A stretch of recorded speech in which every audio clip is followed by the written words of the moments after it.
안녕하세요. 신규반기 건설안전기사입니다.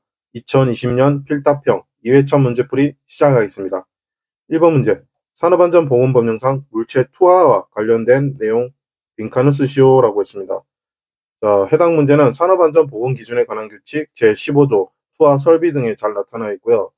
내용을 보시면 사업주는 높이가 얼마 이상인 장소로부터 물체를 투하하는 경우 적당한 투하 설비를 설치하거나 감시인을 배치하는 등 위험을 방지하기 위하여 필요한 조치를 해야 한다라고 했습니다.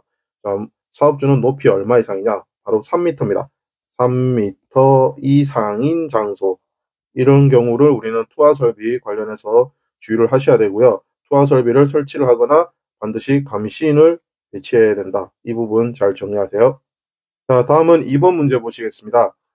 2번 문제는 콘크리트 타설 시 관련 문제인데요. 자, 콘크리트 타설 시 거푸집 측압에 영향을 미치는 요인 3가지를 쓰시오라고 했습니다. 먼저 머리 글자로 외우시겠습니다.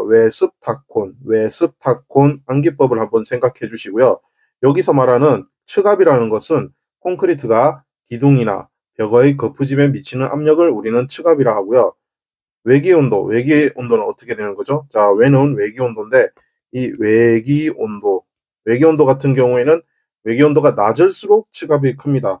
외기온도가 낮을수록 측압이 크다. 오른쪽 표에 거푸집과 관련해서 측압이 커지는 부분 총 13가지가 있는데 그 중에서 우리는 7번에 해당되는 내용, 외기온도가 낮을수록 측압이 크다 기억해 주시고요. 습은 습도를 말하는 거죠. 그래서 습도도 역시 오른쪽 표에서 보시면 우리는 이제 습도가 제일 13번에 끝에 보시면 습도가 높을수록 측압이 크다는 걸 알 수가 있습니다. 그리고 타는 타설 속도입니다. 타설 속도. 이 타설 속도가 빠를수록 측압이 큽니다. 측압이 크고 4번 콘은 이제 콘크리트 말하는 거겠죠. 콘크리트는 콘크리트 비중. 이 콘크리트 비중도 역시 클수록 측압이 크게 됩니다. 그렇게 기억하시면 되고 대부분 오른쪽 표에서 13가지 내용 보면은 큰 내용이거나 빠르거나 그럴 경우에 역시 측압이 다 큰 걸로 나타나고요. 다만 예외적으로 6번 내용 보시면 철근 양이 적을수록 측압이 크다든지 혹은 7번 방금 보셨던 외기온도가 낮을수록 측압이 크다든지 그리고 12번 응결 시간이 느린 시멘트를 사용할수록 측압이 크다. 이 부분은 느린 경우를 말하기 때문에 이 세 가지를 제외하고 나머지는 전부 다 빠르거나 큰 경우에 측압이 크다라고 기억하시면 되겠습니다. 그래서 측압에 영향을 미치는 요인, 외기온도, 습도, 타설 속도, 콘크리트 비중 정리했습니다.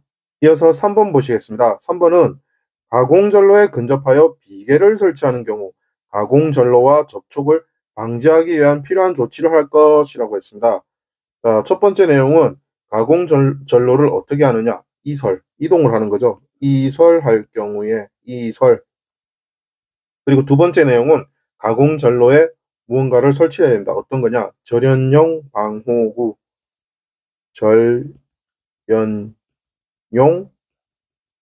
방호구, 이렇게 간단하게 정리를 하겠습니다. 해당 내용은 산업안전보건기준에 관한 규칙 제70조 시스템 비계 조립 작업 시 준수 사항에 간단하게 2가지 내용 잘 나타나 있으니까 법령 내용도 한번 봐주세요. 자, 4번 보시겠습니다. 4번은 산업안전보건법령상 강풍 시 타워 크레인의 작업 제한에 대한 풍속 기준에 관해 적절한 답을 쓰시오라고 했습니다. 간단하게 답을 쓸 수 있겠네요. 첫 번째 내용은 타워 크레인의 설치, 수리, 점검 또는 해체 작업 중지에 관련된 내용입니다. 이 내용은 초당 10m 이상 초과시죠. 그래서 우리는 초당 10m 이상 혹은 초과시 이렇게 하셔도 되고요. 아니면 10m/s 초과시 이렇게 기재하셔도 되겠습니다. 다음 두 번째, 타워 크레인의 운전작업 중지. 운전작업 중지는 얼마가 되느냐? 역시 초당 15m 초과시 또는 15m/s 초과시 이렇게 해서 설치, 수리, 점검, 해체는 10m 초과시고 그리고 운전 작업 중지는 초당 15m 세컨 초과 시 우리는 작업을 중지를 해야 된다. 이 차이점 각각 정리하시면 되겠습니다. 다음 5번 문제 보시죠. 5번 문제는 산업재해 발생 시 사업주가 기록, 보존해야 하는 사항 3가지를 쓰시오라고 했습니다. 역시 산업재해 안전 관련해서는 기록하고 보존하는 걸 항상 습관화해야 되죠. 자, 첫 번째 내용 무엇이냐? 사업장의 개요, 사업장에 대한 특성을 간략하게 설명할 수 있는 개요 부분과 근로자의 인적 사항을 기록을 해야 됩니다. 어떤 근로자 누구냐 그것을 기록을 하시고, 두 번째는 바로 일시와 장소죠. 때와 장소. 그래서 재해 발생의 일시 및 장소에 대한 기록을 해주셔야 되고, 자, 세 번째는 재해 발생. 그러면 이 재해는 어떻게 해서 발생됐고 어떤 과정으로 진행되었느냐, 그 원인, 재해 발생의 원인과 과정에 대해서 기재를 하셔야 됩니다. 그리고 끝으로는 이 재해가 그러면 어떤 식으로 다음에 재발 방지를 계획할 수 있느냐, 그 재해 재발 방지 계획 부분도 같이 기재를 해주셔야 됩니다. 그래서 재발 방지죠. 재발 방지, 재발 방지 계획, 재발 방지 계획, 이렇게 해서 우리가 산업재해 발생 시 기록 보존해야 되는 거 다시 한번 정리해 보죠. 첫 번째는 사업장의 개요 및 근로자의 인적 사항, 두 번째는 재해 발생의 일시 및 장소, 세 번째는 재해 발생의 원인 및 과정, 네 번째는 재해 재발 방지 계획. 이렇게 총 4가지로 정리하겠습니다. 6번입니다. 6번은 산업안전보건법령상 근로감독관이 질문 검사 점검하거나 관계 서류의 제출을 요구할 수 있는 경우 3가지를 쓰시오라고 했습니다. 자, 해당 내용 첫 번째는 무엇이 발생하거나 산업재해 발생에 무엇이 있는 경우, 바로 산업재해가 발생하거나죠. 산업재해가 발생하거나 산업재해 발생에 급박한 위험이 있는 경우, 급박한 위험이 있는 경우에 우리는 관계서류 제출을 해줘야 되고요. 다음으로는 근로자가 신고를 하는 경우죠. 근로자의 신고 또는 고소, 고발 등에 대한 조사가 필요한 경우고요. 세 번째는 법 또는 법에 따른 명령입니다. 법에 따른 명령을 위반한 범죄의 수사 등 사법경찰관리의 직무를 수행하기 위하여 필요한 경우에는 제출을 해줘야 되고요. 그 밖에 고용노동부 장관, 지방고용노동관세의 장이나 법 또는 법에 따른 명령 위반 여부를 조사하기 위하여 필요하다고 인정하는 경우엔 당연히 역시 제출을 해야 됩니다. 이렇게 해서 4번을 제외하고는 세 번째 내용, 3가지 내용들은 빈칸 넣기지만 법령 전체 문장으로 잘 기억해 주시면 좋겠습니다. 7번 보시죠. 7번은 산업안전보건법령상 작업 발판 그리고 통로의 끝이나 개구부로서 근로자가 추락할 위험이 있는 장소에 설치하여야 하는 방호조치 3가지를 쓰시오라고 했습니다. 자, 이 문제는 암기법으로 기억하시겠습니다. 암기법. 안울수 덮추, 안울수 덮추, 안울 수 없다. 개구부 추락 위험할 경우에는 안을 수가 없는 거죠. 그래서 안을 수 없다. 안울 수 덮추로 기억하시고, 안울 수 덮추. 첫 번째 안입니다. 안은 안전난간. 사람이 떨어지는 걸 방지하기 위해서 추락 예방, 대표적인 게 안전난간이고요. 그리고 울은 울타리가 되겠죠. 울타리 설치해 주시고, 세 번째는 떨어지더라도 보호할 수 있게끔 수직형 추락 방망을 설치하셔야 됩니다. 추락 방망. 그물망 같은 거 말하는 거예요. 그물망 같은 거. 수직형 추락 방망. 그리고 네 번째는 문제에서 개구부, 구멍이 나 있는 부분이라는 거죠. 이 개구부를 추락하니까 아예 사전에 방지하게끔 덮어야 됩니다. 그래서 덮개가 필요하고요. 덮개가 필요하고, 개구부에 빠지지 않도록 덮개가 필요하고, 역시 5번째 추는 추락 방호망입니다. 추락 방호망.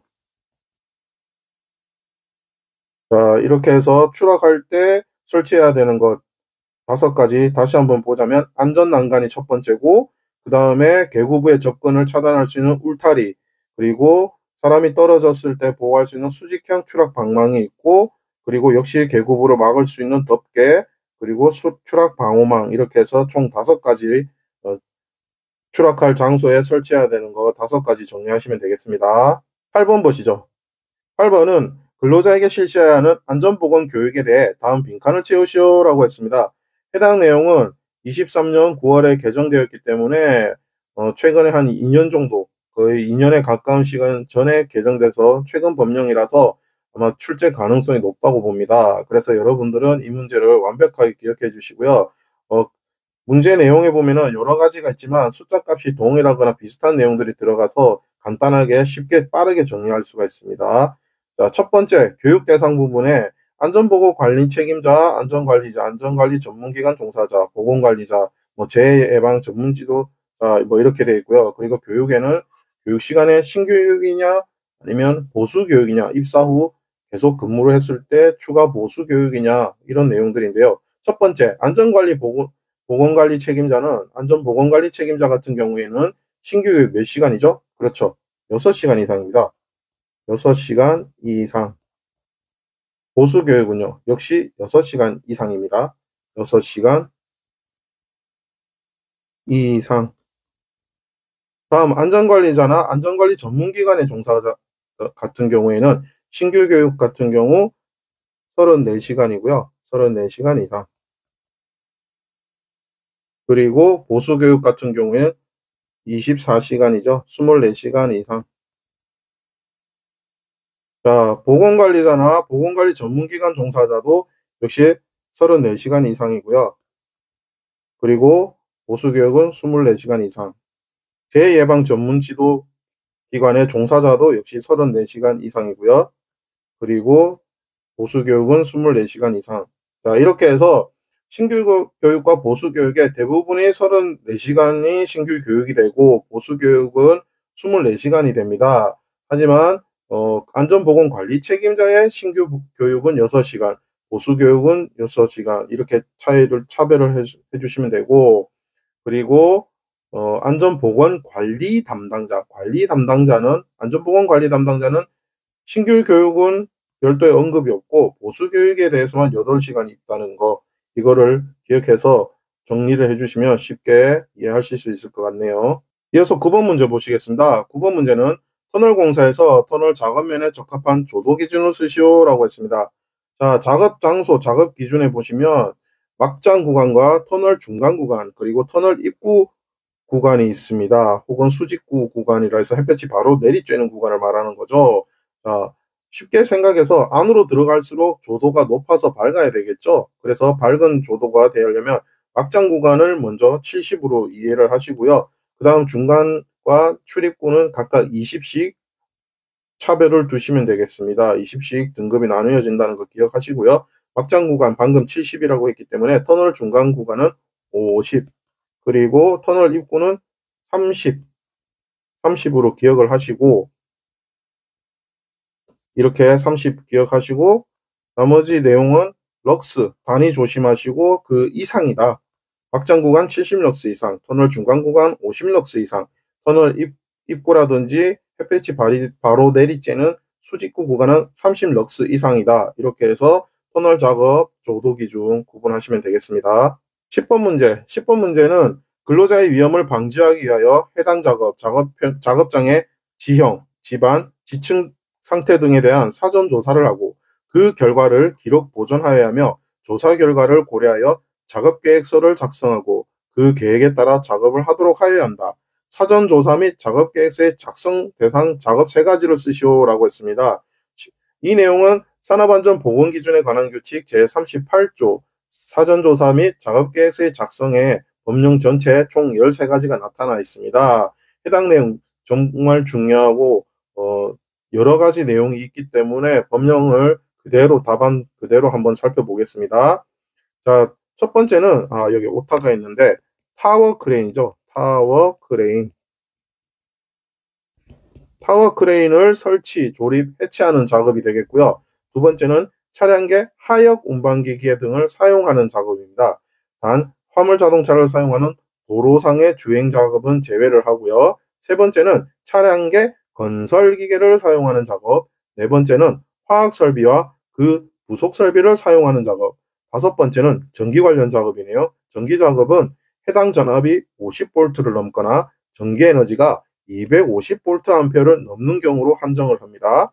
여섯 번째는 굴착면의 높이가 2m 이상이 되는 집안의 굴착 작업이고요. 일곱 번째는 터널 굴착 작업이라고 굴착 작업에 관련해서 좀 더 구체적으로 명시를 했고요. 여덟 번째는 교량 작업이네요. 이때 교량은 상부 구조가 금속 또는 콘크리트 구조로 구성되어 있는 교량으로서 그 높이가 5m 이상이거나 교량의 최대 지간 길이가 30m 이상인 교량으로 한정을 한다. 그래서 해당 교량의 설치, 해체 또는 변경 작업을 말하고요. 아홉 번째는 채석 작업, 열 번째는 건물 등의 해체 작업, 11번째는 중량물의 취급 작업, 그리고 12번째는 궤도나 그 밖의 관련 설비의 보수 점검 작업, 13번째는 열차의 교환, 연결 또는 분리 작업으로 우리가 이른바 건설이나 제조에 관련되는 대부분의 중장비를 다루는 작업이나 건설 작업들이 다 포함된다고 보시면 되겠습니다. 이어서 11번 문제 보시겠습니다. 11번 문제는 산업안전보건법상 안전인증제품 표시사항 4가지를 쓰시오라고 했습니다. 이 내용은 암기법으로 먼저 정리를 하겠습니다. 암기법은 제한 제목 Q라고도 하시면 좋고, 제한 제목 Q라고 암기를 하시겠습니다. 자, 첫 번째 제입니다. 제 같은 경우에는 제조자명입니다. 제조자명을 표시를 해야 되고요. 두 번째 안은 안전인증 제품이니까 당연히 안전인증 번호가 있어야 되겠죠. 안전인증 번호를 표시하셔야 되고, 세 번째는 제조자명이 있었으니까 이번에는 제조번호가 있어야 됩니다. 안전인증 번호랑 다르게 제조번호가 있어야 되고, 거기에 맞춰서 제조년월도 있어야 됩니다. 제조년월 1까지는 없더라도 제조년월은 있어야 되고요. 다음 네 번째 모는 모델명입니다. 제품의 모델명과 또는 모델 형식이라고 하죠. 모델명 또는 형식 있어야 되고요. 그리고 다섯 번째는 해당 제품의 안전인증 제품의 규격 또는 등급이 표시가 되어 있어야 됩니다. 이렇게 해서 총 5가지 제조자명, 안전인증번호, 제조번호 및 제조연월, 모델명 또는 형식, 규격 또는 등급이 안전인증제품 표시사항이라고 기억하시면 되고요. 암기법 뭐라고요? 제한제목 Q 기억해 주세요.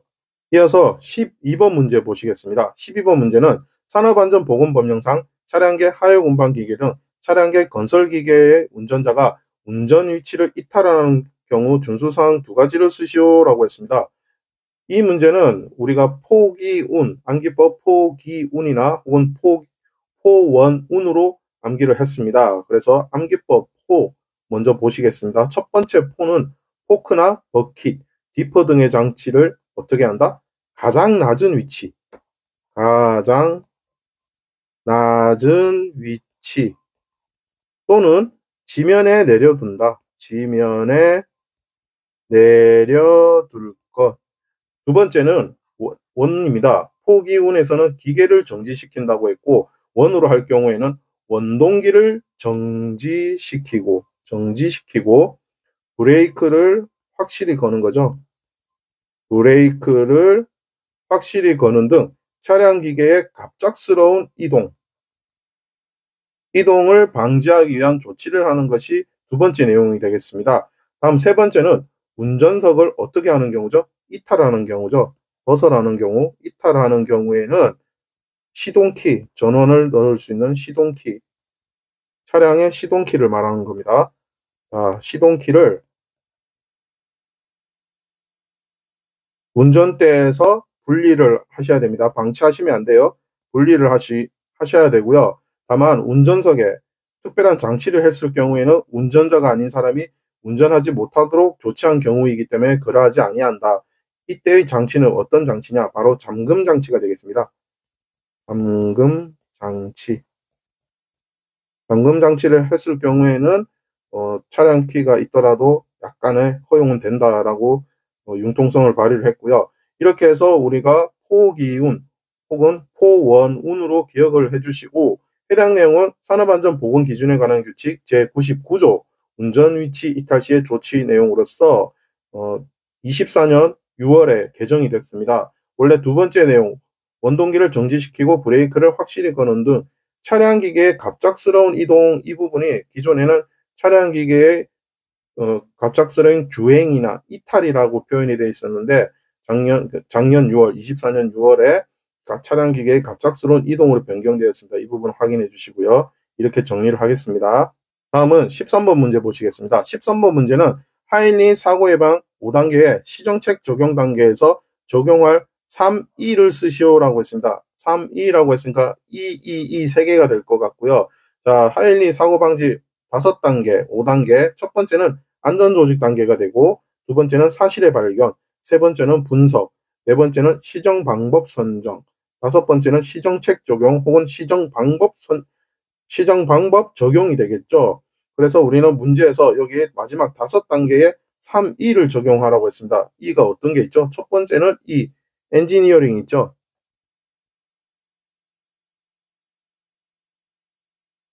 그리고 두 번째 E는 규제에 해당되는 enforcement가 있습니다.